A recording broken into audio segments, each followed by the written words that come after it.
कि मिल ही जाएगी मंजिल भटकते भटकते, गुमराह तो वो है जो घर से निकले ही नहीं। रोटरी क्लब ऑफ दिल्ली राजधानी की 3rd स्पीकर मीटिंग 14 सितंबर 2024 को होटल द ओबरॉय में आयोजित की गई, जिसमें अरेंजमेंट्स बहुत शानदार तरीके से की गई थी। सभी गेस्ट के आगमन के साथ ही सभी को हाई टी सर्व की गई।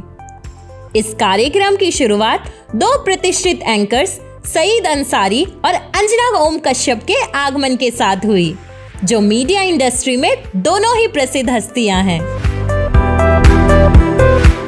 कार्यक्रम की आधिकारिक शुरुआत राष्ट्रगान के साथ हुई, जिसके बाद 4-वे टेस्ट हुआ।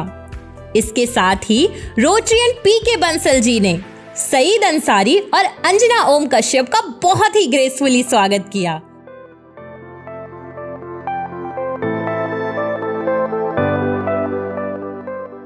तत्पश्चात दोनों एंकर्स ने अपने नॉलेज और एक्सपीरियंस से सामाजिक मुद्दों पर अपने विचार सभी से साझा किए और साथ ही एक इंटरैक्टिव Q&A सेशन भी हुआ। उनकी उपस्थिति ने कार्यक्रम में 4 चांद लगा दिए। हार्दिक अभिनंदन करते हैं। आज हमारी तीसरी मीटिंग है। जैसे जैसे हम आगे बढ़ रहे हैं, पिंक विंग का साथ अगले प्रोजेक्ट का जो डिटेल से मैं बताना चाहता हूँ। पिंक विंग वो टीम है, हमारी लेडीज़ विंग है।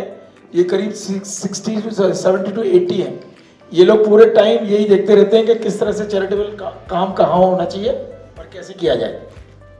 21 सितंबर को पिंक विंग टीम एक योग वेलनेस सेशन कर रही है। मैं जल्दी पढ़ना चाहूँगा। करीब 1000 पेड़ हमने लगा दिए हैं। राजेश गुप्ता जी 3000 पेड़ का और संकल्प लिया गया है, वो भी हम इस हफ्ते में कंप्लीट कर देंगे। एक मेगा रक्तदान का शिविर हम लोग कर रहे हैं। करीब 1500 यूनिट हम ब्लड डोनेशन का काम करेंगे। 22 सितंबर को सुगंधी जी ने स्पॉन्सर किए 100 बॉक्स, जो अक्षय बॉक्स हैं वो चैरिटेबल ट्रस्ट को दिए जाएंगे। सैनिटरी नैपकिन और अक्षत बॉक्स का ये सब प्रोग्राम हमारा चल ही रहा है। 150 कैंपेन हम लोग सैनिटरी पैड की कर चुके हैं।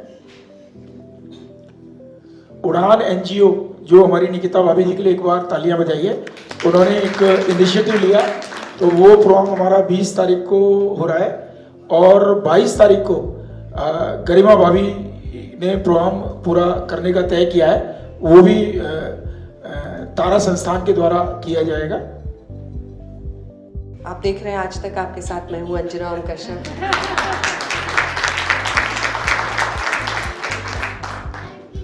ये एंकर्स के बारे में कहा जाता है कि उनको माइक दे दिया जाए तो वो चुप नहीं होते, बट आज सर ने ये गलत साबित कर दिया। But starting on that note, ज़्यादातर जब मैं किसी मंच से बोलती हूँ तो मैं प्रेफर करती हूँ, मैं कॉलेजेस में जाती हूँ कि बच्चों को कुछ अपनी ज़िंदगी से अगर बता सकूँ तो सीख सकूँ। पर आगे मुझे अपने सामने इस वक्त इतने अनुभवी लोग दिख रहे हैं, तो मुझे लग रहा है कि शायद मैं ही कुछ यहाँ से सीख कर जाऊँगी। बट मेरे जीवन के 5 दशक और इस इंडस्ट्री में लगभग 2.5 दशक ने मुझे ये सिखाया है कि मेहनत से बढ़ के कोई चीज़ नहीं है। और मुझे लगता है आप सब अपने अपने क्षेत्र में, आप लोगों की अपनी ज़िंदगियाँ इतनी संघर्ष वाली रही होंगी कि हर चेहरे में लकीरें कुछ कहानी बता रही हैं। वैसी ही ज़िंदगी की कहानी मेरी भी है। एक छोटे से शहर रांची से आकर यहाँ पर दिल्ली जैसी जगह में अपने लिए जगह बनाना बहुत आसान नहीं था, लेकिन संघर्ष भरा रास्ता ही आपको चुनौतियों की तरफ ले जाता है और सफलता की तरफ भी। मुझे लगता है एक बच्चा मुझे कहीं पे आवाज़ आ रही है क्या? अच्छा, तुम ही वो हो जो कुछ सीख के जाओगे आज। हाँ, ये भी है।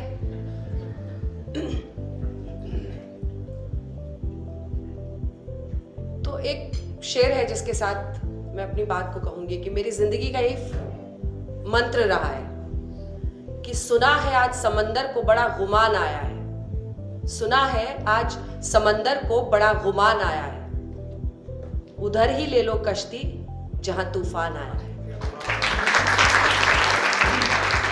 तो जिंदगी में जहां चुनौतियां दिखती हैं और जहां पर लगता है कि यहाँ पर तो कुछ ना कुछ परेशानी और पंगा होगा, वहां पर जाकर उसको ओवरकम करना, ये मेरा तरीका रहा है जीने का। क्योंकि या तो आप तूफान से टकराएंगे या किनारे में कहीं छिप कर बैठे रह जाएंगे। तूफान से टकराने के बाद जो रोशनी दिखती है वो आपको ज़िंदगी में कहीं ले जाती है। बट चूंकि ये जो आपका मिशन है पिंक विंग, आई थिंक उसके एसेंस में ऐसा लग रहा है कि औरतों को लेकर जो आप लोग काम कर रहे हैं, लड़कियों को लेकर कर रहे हैं, तो मुझे लगता है कि हम लोगों के लिए डबल स्ट्रगल होता है in everything we want to achieve और वी वांट टू ओवरकम, क्योंकि अभी भी बहुत सारे स्टीरियोटाइप्स हैं जिससे आपको जूझना पड़ता है। लेकिन कम से कम मैं जिस इंडस्ट्री में हूँ वहाँ पर ये हम लोगों ने उल्टा ही कर दिया है। अब सही जी जैसे लोगों को एक अलग संघर्ष करना पड़ता है हमारी इंडस्ट्री में। सही जी मेरे से भी बहुत सीनियर हैं और मैं तो कई बार इनको कहती हूँ सर मैंने भी आपको बचपन में टीवी पे देखा है और अभी भी वैसे ही दिख रहे हैं आप, कमाल है एकदम। अभी भी उसी जोश के साथ, और आप में से कोई यहाँ पर बैठकर उनकी उम्र नहीं बता सकता है, मुझे भी आज तक पता नहीं चला है। मैं बता दूं? नहीं 16 27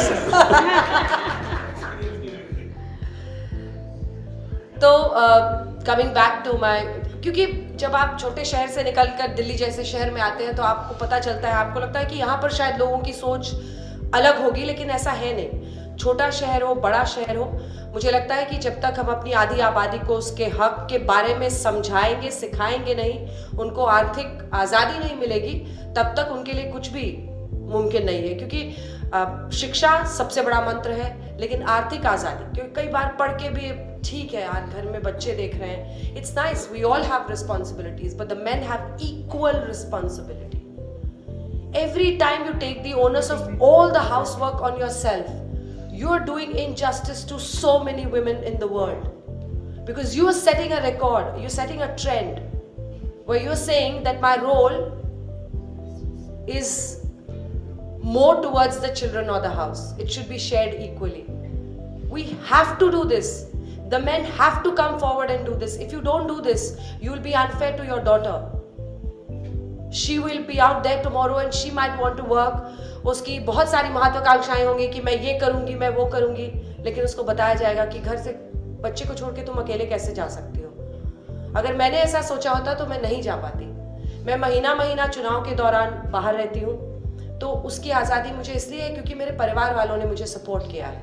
उन्होंने इस बंदिश को मेरे ऊपर लगाया ही नहीं कि घर का सारा काम तुम्हारा ही था, या मेरे अंदर कोई गिल्ट फीलिंग नहीं डाली कि मेरी पेरेंटिंग में कुछ कमी हो गई है क्योंकि मैं बाहर जा रही हूँ या 1 महीने घर से दूर हूँ, ऐसा नहीं है। तो I think the first thing is education obviously, but the second is that all of us need to understand that looking after the house is everyone's job. The children have to be independent, they have to be made independent. Your spouse has to understand that it's equally his job to take care of the children, their school, their studies, also the house and the food. खाने में क्या बना है आज, तुम बताओ खाने में क्या बना है तुम डिसाइड करो। So I think that is something, जब भी आप लोग ये करें या अवेयरनेस प्रोग्राम्स करें तो आप ये लड़कियों को ज़रूर सिखाएं और लड़कों को ख़ास तौर पर सिखाएं कि जब वो बड़े हों तो वो ये समझ सकें कि शेयर्ड एनवायरनमेंट जो है वो घर में बहुत अच्छा रहेगा, क्योंकि उसी ने मुझे पंख दिया। न जाने कितने पंखों को हम उड़ने नहीं देते हैं क्योंकि उन पर जिम्मेदारी इतनी रहती है। ऐसा नहीं है, मुझे भी कई बार एहसास होता है। जैसे मैं आज सैटरडे के दिन, क्योंकि मैं कश्मीर से कल लौटी, आज सैटरडे का दिन है और मैं अपने बच्चों के साथ रहना चाह रही थी, तो मैं अगर यहाँ आऊँगी तो मेरे मन में एक गिल्ट फीलिंग रहेगी कि बच्चा घर पे है। लेकिन अगर ऑफिस में कुछ अचानक हो जाए और मैं घर पे रहूँ तो मेरे में ये गिल्ट फीलिंग भी आती है कि यार ऑफिस का काम है, I have to go and I rush. तो चाहे वो 10 बज रहे हो, रात के 11 बज रहे हो, या चुनाव के दौरान 1 महीना दूर रहना हो, तो ये तो जिंदगी का है कि वो कई बार आपको एक अधूरेपन का एहसास होता है। आपको लगता है कि शायद हर चीज़ में कर लेती या हर चीज़ में कर लेता, वो नहीं हो पाता है, लेकिन उसी में खुशियाँ ढूंढनी पड़ती हैं। और ज़िंदगी के बारे में तो यही कहा जा सकता है कि तुम आकर चले भी गए, मैं अभी भी इंतज़ार में खड़ा हूँ। तो कई बार ऐसा एहसास होता है जीवन में कि अरे अभी तो ये है, अभी वो है, अभी ये नहीं कर पाए, वो नहीं कर पाए, but what best we can do. And it's very important that women understand the importance of economic independence. You have to work have to have your own account, have to have your own money. No, yes, अगली line तेरी है.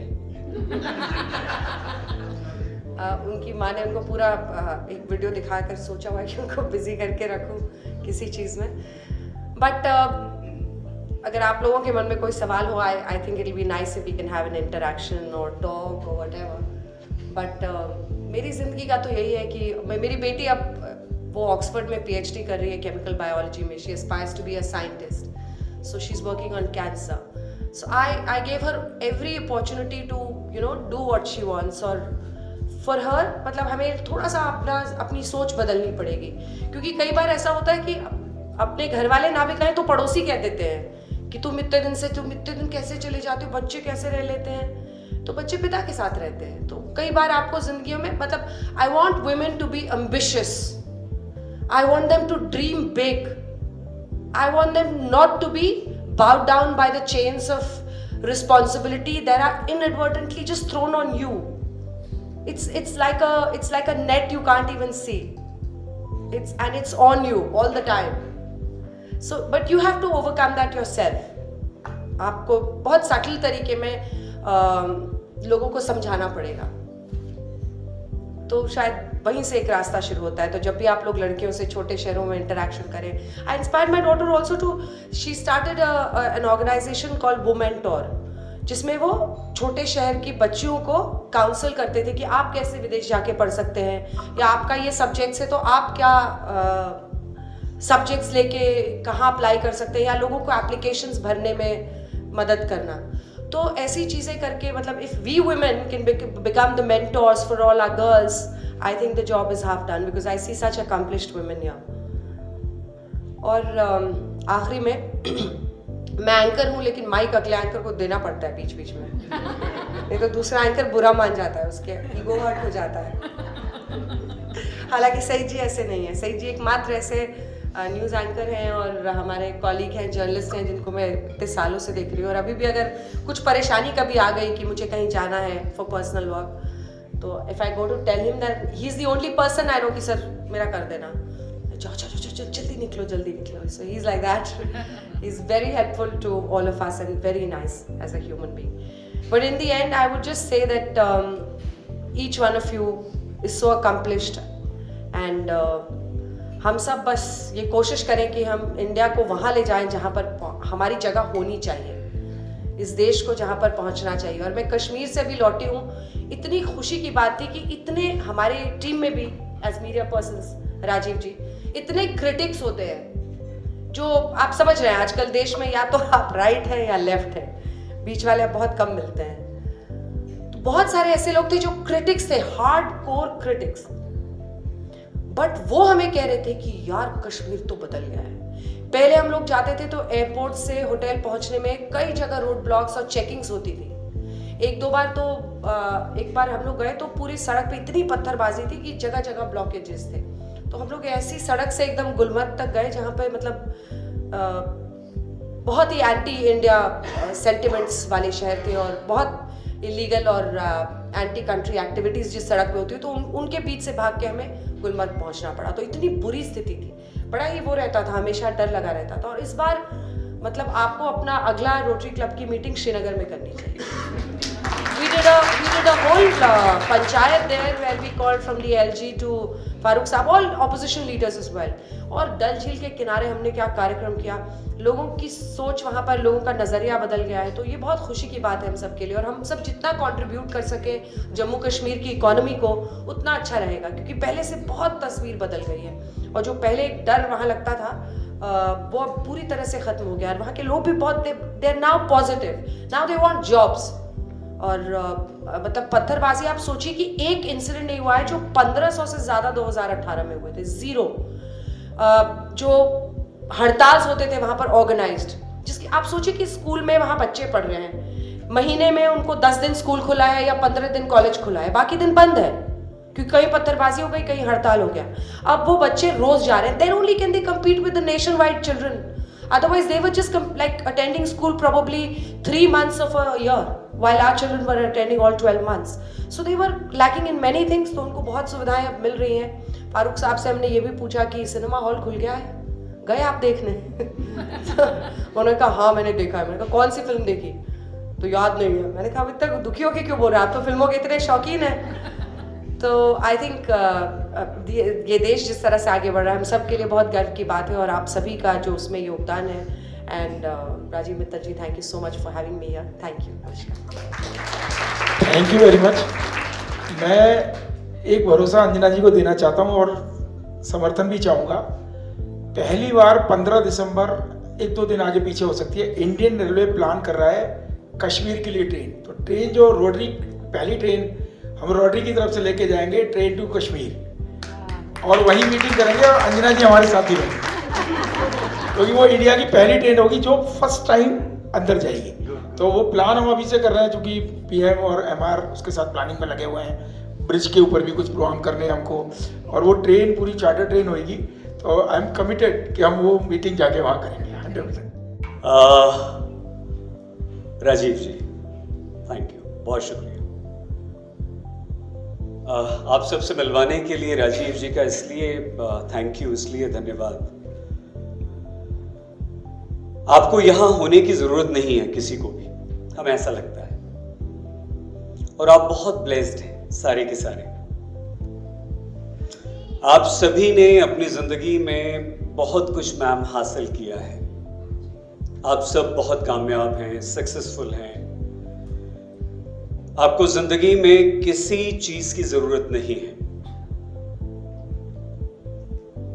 और उसके बाद अगर आप यहां पर हैं तो मेरा जैसा इंसान आपकी बहुत सारी तारीफ करना चाहता है। आज के ज़माने में, आज के दौर में सर, जब हम सिर्फ ये वर्चुअल वर्ल्ड है, सिर्फ मैं हम फोन, एक दूसरे के लिए वक्त नहीं, वहां आप मैम यहां बैठी हैं अपने दोस्तों के साथ, ये बहुत बहुत बड़ी बात है। हमें लगता है कि आज आप किसी से भी बात कर रहे हैं, वो ये कहता है कि वक्त नहीं है, हम मिलते जुलते नहीं हैं, रिश्तेदारों से नहीं मिलते हैं, दोस्तों से नहीं मिलते हैं। एक राज खोल देती हूँ इनका आज। अब मैं फंस गया हूँ आज, सच में मुझे पहले ही डर लग रहा था। एक राज खोल देती हूँ, इनके मोबाइल में व्हाट्सएप नहीं है। He is not on any social media platform. In spite of being a journalist, और हमारी पूरी नौकरी इससे चलती है। हमारे ब्रेकिंग न्यूज़ के ग्रुप्स हैं, हमारे ऑफिस के सारे ग्रुप्स हैं with other people, and we have to immediately respond. But this man, he deserves a special clap. He survives without WhatsApp, without social media. Hats off to him.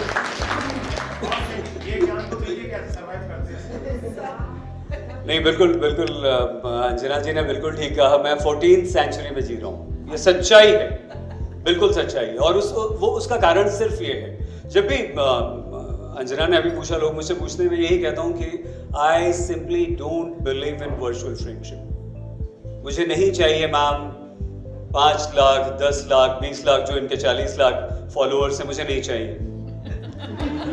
मेरे सारे साथियों के 30 लाख, 40 लाख, मुझे लगता है क्या हो रहा है। और आप में से एक भी पर्सनली कभी नहीं मिले होंगे, किसी का नंबर नहीं होगा। तो ऐसी दोस्ती हमें नहीं चाहिए। हमें चाहिए सिर्फ 2 लोग, 5 लोग जो रात 2 बजे आपकी तकलीफ में, आपकी परेशानी में, आपके दुख में राजीव जैसे लोग, राजीव जी जैसे लोग जो खड़े हो। और ये बात सिर्फ इसीलिए, जो हम बात शुरू कर रहे थे, बिल्कुल ठीक कहा आपने। हमें लगता है कि आज आपको किसी की जरूरत नहीं है, आप सक्षम हैं, लेकिन आप दूसरों के लिए खड़े हुए हैं, आप गरीबों के लिए यहाँ पर हैं, आप लोगों को मैम अपना हिस्सा दे रहे हैं, अपने पैसों में से उन्हें पैसा दे रहे हैं, अपने टाइम में से उन्हें टाइम दे रहे हैं। ये बहुत बड़ी बात है। और अगर हमारा देश चल रहा, यही भारत नहीं है। कश्मीर की अंजना जी ने अभी आपको स्थिति बता दी। आप दिल्ली से 15 मिनट कहीं भी बॉर्डर से आगे चले जाइए, आपको असली भारत नजर आ जाएगा। गांव में मैम, गांव में, कस्बों में, छोटे छोटे शहरों में आपको पता चल जाएगा। आज जो लाइफस्टाइल आप लोग जी रहे हैं, जिस तरह के घरों में रह रहे हैं, जिस तरह का खाना खा रहे हैं, 5 स्टार होटल्स में मीटिंग कर रहे हैं, ये सपना है मैम आज भी। सर आज भी हमारे देश के लाखों नहीं करोड़ों करोड़ लोगों का ये सपना है कि 5 स्टार होटल होता क्या है, वहां क्या होता है।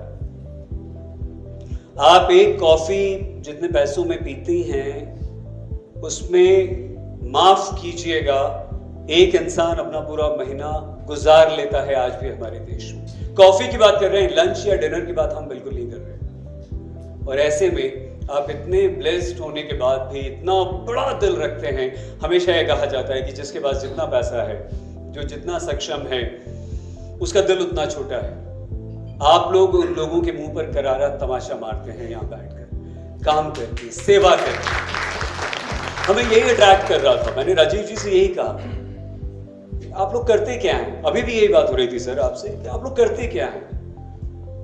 आप पोलियो को हटाने के लिए पैसा देते हैं, आप गरीब बच्चियों की पढ़ाई के लिए पैसा देते हैं।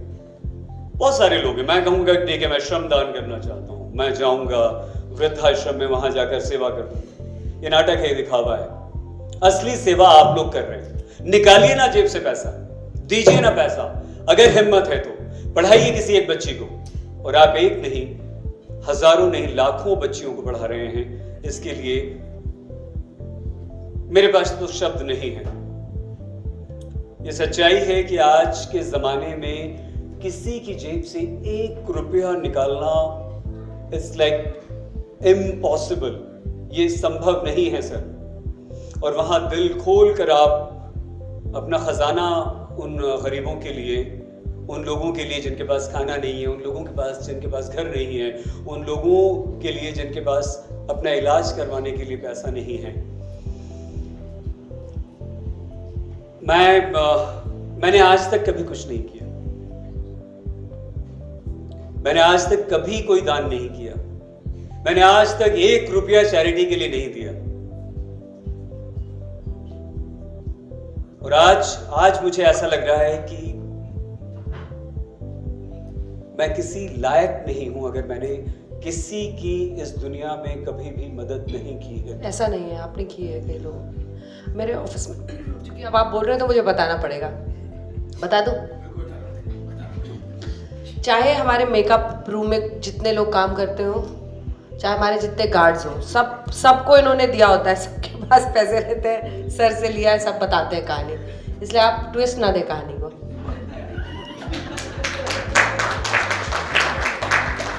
मेरी ये हिम्मत बिल्कुल नहीं है कि अंजना जी की किसी बात को नकार सकूं, काट सकूं, क्योंकि आप जानते हैं कि अगर मैंने जरा सा भी विरोध किया तो मेरी क्या हालत होगी।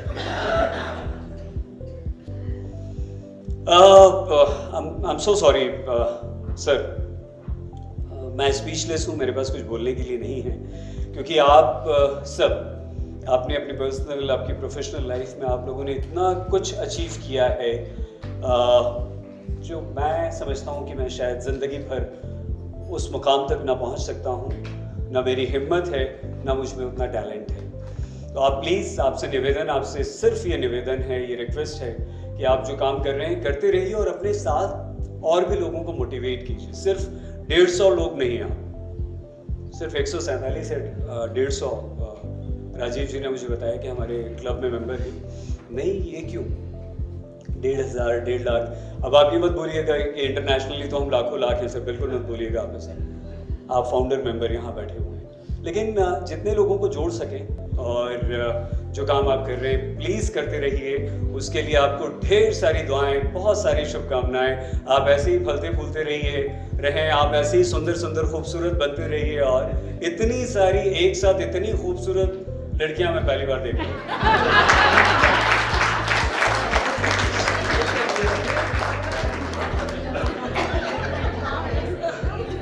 आप सब प्लीज अपना बहुत ख्याल रखिए। ये लाइन जो है ना बस दिल छूने वाली है। इसमें पीएचडी एंड को इसमें ये लाइन में ना सुनने के लिए इनको सुनता हूँ आखिर में कि ये आत्मा से जुड़ जाती है एकदम लाइन।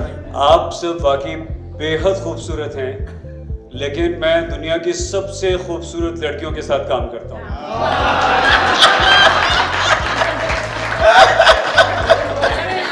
और उसमें सबसे खूबसूरत यहाँ बैठी है।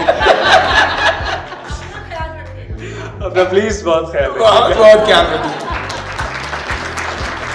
अंत में इस शाम का समापन एक जायकेदार डिनर के साथ हुआ, जिसे सभी ने बहुत एंजॉय किया। जिसके बाद सभी मेहमानों को उनके जाने से पहले उपहार भी दिए गए। हमें आशा है कि भविष्य में ऐसी और भी मीटिंग्स आयोजित होती रहेंगी। धन्यवाद।